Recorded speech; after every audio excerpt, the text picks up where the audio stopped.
Hey guys, welcome back to I'm gonna have to change my intro because every single person, okay, not every single person, but the timeline has been sending for YouTubers that start their YouTube channels or their YouTube videos with, hey guys, welcome back to my channel. So I'm gonna have to change that. Hey guys, what's good? We'll work on it. So I hope you guys are okay. I've been MIA for such a not a long time, but I've been MIA. I've been doing this thing called a master's, which has kind of inspired the video today. Just my experience throughout the entire process from initial application till now. And I've had a lot of people asking me about my experience and sort of my journey to date. So, you know, I'm coming to the end of my exams.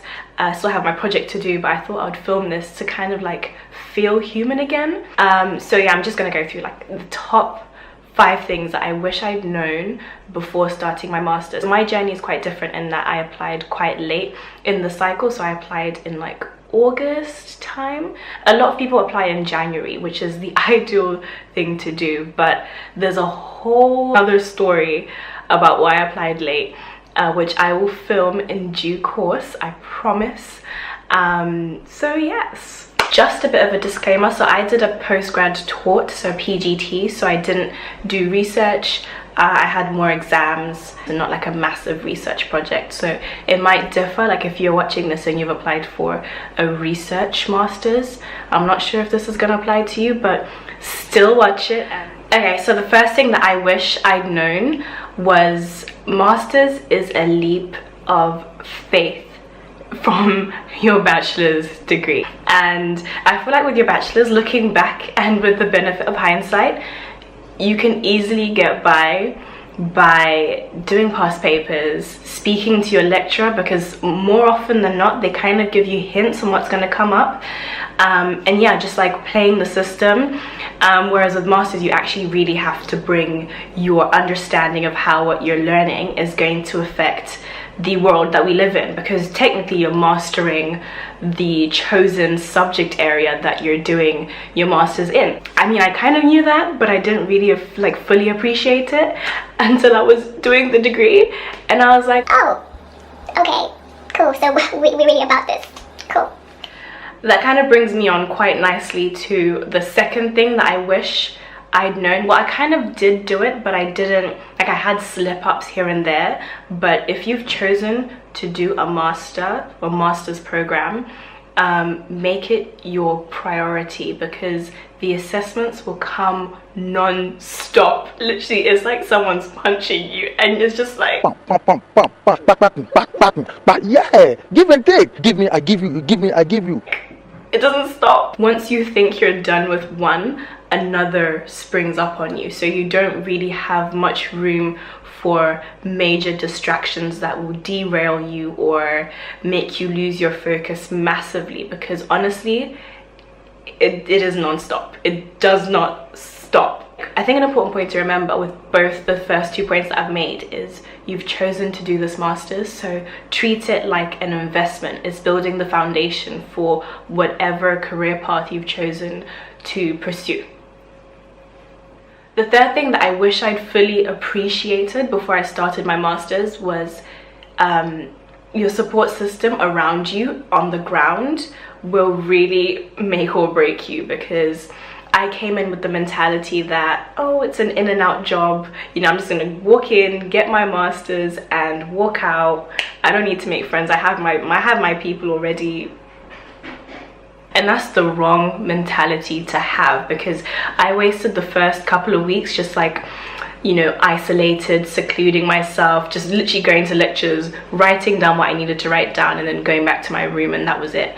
And then I met people and I realized that, yo, these people are going through the exact same thing as I am. The hell that I'm currently burning in, we're in the same hell.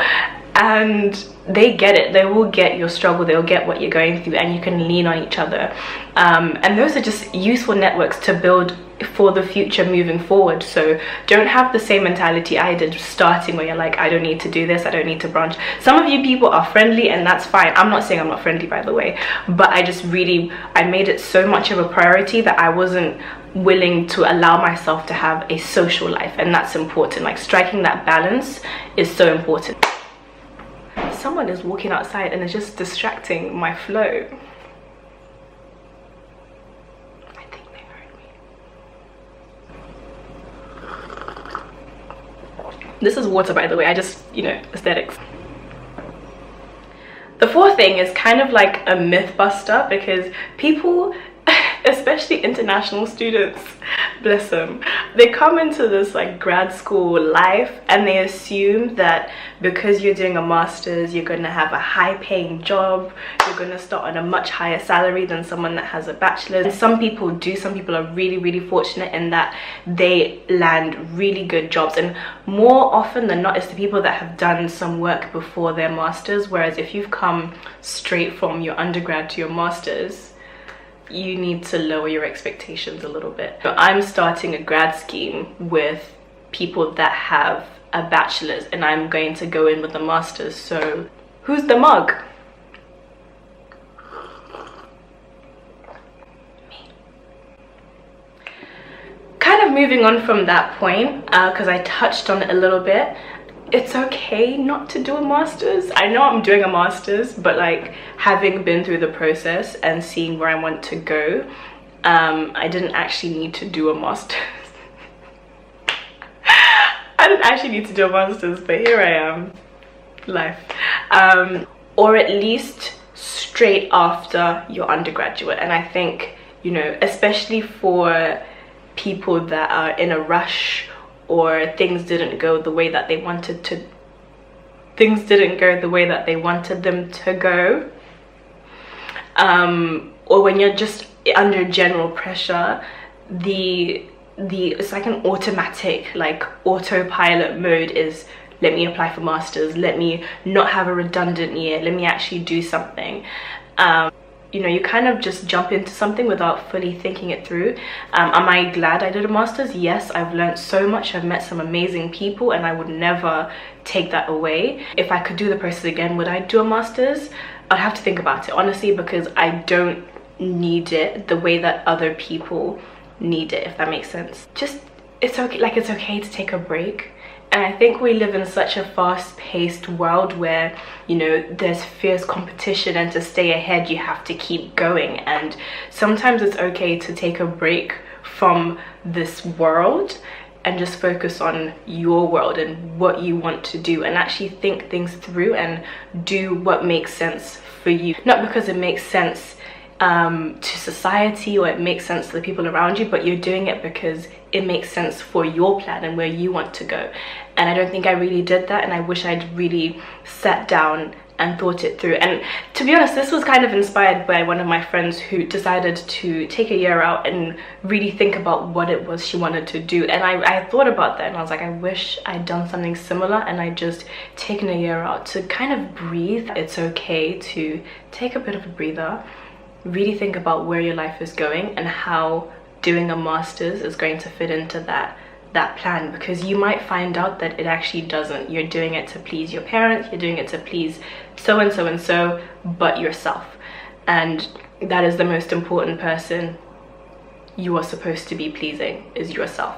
So yes. Anyway, I hope that is helpful to someone, especially those that are currently undergrads and thinking of applying for masters, or have applied and are waiting to make that final confirmation or that final transition. Just a few things from someone that has walked the walk, learned a couple of things, and has the benefit of hindsight.